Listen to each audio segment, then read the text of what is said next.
राधे राधे मेरे प्यारे भाइयों बहनों माताओं व बंधुओं। आज गुरुवार को भगवान विष्णु का प्रिय विष्णु पुराण जरूर सुने, क्योंकि गुरुवार भगवान विष्णु का दिन है। इस दिन विष्णु भगवान की पूजा की जाती है। कुछ लोग तो गुरुवार के दिन भगवान विष्णु का व्रत भी करते हैं और केले के वृक्ष की पूजा करते हैं। बंधुओं, हर कोई व्रत नहीं रख पाता, तो गुरुवार को श्री विष्णु पुराण की कथा सुनने का फल भी गुरुवार के व्रत के समान ही प्राप्त होता है। कहते हैं गुरुवार का व्रत लक्ष्मी प्राप्ति के लिए, शीघ्र शादी के लिए, व्यापार में तरक्की के लिए किया जाता है। सो बंधुओं, यदि आप विष्णु पुराण की कथा गुरुवार के दिन सुनते हैं तो भी आपको लक्ष्मी की प्राप्ति होती है, व्यापार में तरक्की होती है, रुके हुए काम बनने लगते हैं। बंधुओं, यदि आपने हमारे चैनल को अब तक सब्सक्राइब नहीं किया तो जरूर करें और बेल आइकन दबाना ना भूलें, ताकि आपको हमारी आने वाली सभी वीडियोस की जानकारी सबसे पहले हो सके। बंधुओं, कथा को पूरी सुनने के बाद कमेंट बॉक्स में जय विष्णु भगवान, जय माँ लक्ष्मी जरूर लिखें। बोलो विष्णु भगवान की जय, लक्ष्मी माता की जय। श्री पराशर जी बोले, जिस मनुष्य के घर से देवगण, ऋषिगण, पितृगण और भूतगण बिना पूजित हुए निश्वास छोड़ते अन्यत्र चले जाते हैं, लोक में उससे बढ़कर कोई पापी नहीं है। हे द्विज, ऐसे पुरुष के साथ 1 वर्ष तक संभाषण, कुशल प्रश्न और उठने बैठने से मनुष्य उसी के समान पाप आत्मा हो जाता है। जिसका शरीर अथवा ग्रह देवता आदि के निश्वास से निहत है, उसके साथ अपने ग्रह, आसन और वस्त्र आदि को ना मिलावें। जो पुरुष उसके घर में भोजन करता है, उसका आसन ग्रहण करता है, उसके साथ एक ही शैया पर शयन करता है, वह शीघ्र ही उसी के समान हो जाता है। जो मनुष्य देवता, पितृ, भूतगण और अतिथियों का पूजन किए बिना स्वयं भोजन करता है, वह पाप में भोजन करता है, उसकी शुभ गति नहीं हो सकती। जो ब्राह्मण आदि वर्ण स्वधर्म को छोड़कर पर धर्मों में प्रवृत्त होते हैं अथवा हीन वृत्ति का अवलंबन करते हैं, वे नगन कहलाते हैं। हे मैत्रेय, जिन स्थानों में चारों वर्णों का अत्यंत मिश्रण हो, उसमें रहने से पुरुष की साधु वृत्तियों का क्षय हो जाता है। जो पुरुष ऋषि, देव, पितृ, भूत और अतिथिगण का पूजन किए बिना भोजन करता है, उससे संभाषण करने से भी लोग नरक में पड़ते हैं। अतः वेद त्रय के त्याग से दूषित इन नग्नों के साथ प्राज्ञ पुरुष सर्वदा संभाषण और स्पर्श आदि का भी त्याग करते।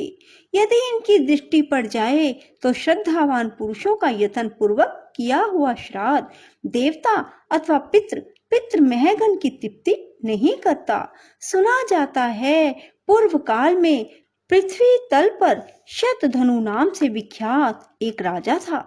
उसकी पत्नी शैव्या अत्यंत धर्मपरायणा थी। वह महाभागा, पतिव्रता, सत्य, शौच और दया से युक्त तथा विनय और नीति आदि संपूर्ण सुलक्षणों से संपन्ना थी।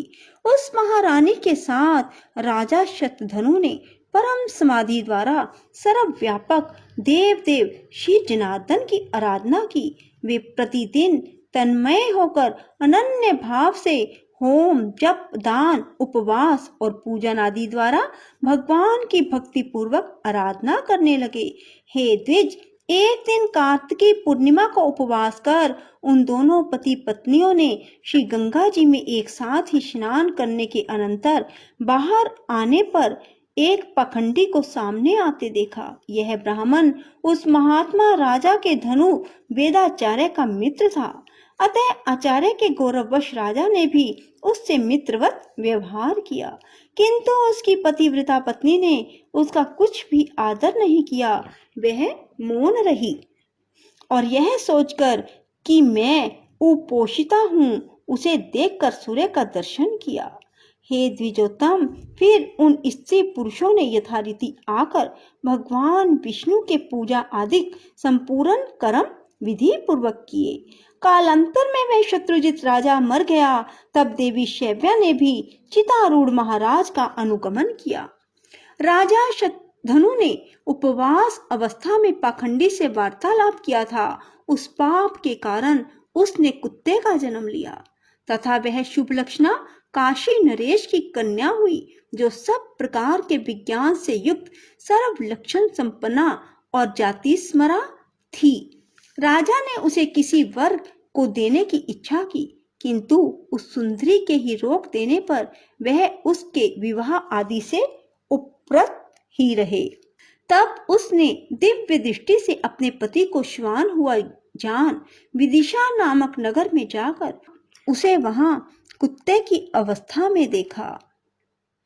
अपने महाभाग पति को श्वान रूप में देखकर उस सुंदरी ने उसे सत्कार पूर्वक अति उत्तम भोजन कराया। उसके दिए हुए उस अति मधुर और इच्छित अन्न को खाकर वह अपनी जाति के अनुकूल नाना प्रकार की चाटुता प्रदर्शित करने लगा।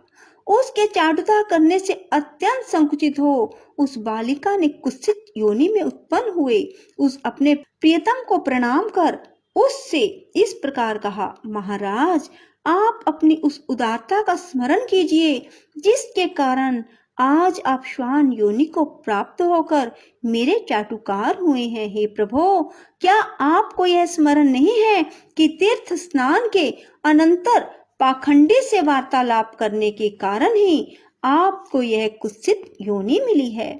श्री प्राशर जी बोले, काशीराज सुता द्वारा इस प्रकार स्मरण कराए जाने पर उसने बहुत देर तक अपने पूर्व जन्म का चिंतन किया। तब उसे अति दुर्लभ निर्वेद प्राप्त हुआ। उसने अति उदास चित्त से नगर के बाहर आ प्राण त्याग दिए और फिर श्रृंगाल योनि में जन्म लिया। तब काशीराज कन्या दिव्य दृष्टि से उसे दूसरे जन्म में श्रृंगाल हुआ जान उसे देखने के लिए कोलाहल पर्वत पर गई। वहां भी अपने पति को श्रृंगाल योनि में उत्पन्न हुआ देख वह सुंदरी राजकन्या उससे बोली, हे राजेंद्र, श्वान योनि में जन्म लेने पर मैंने आपसे जो पाखंडी से वार्तालाप विषयक पूर्व जन्म का वृत्तांत कहा था, क्या वह आपको स्मरण है?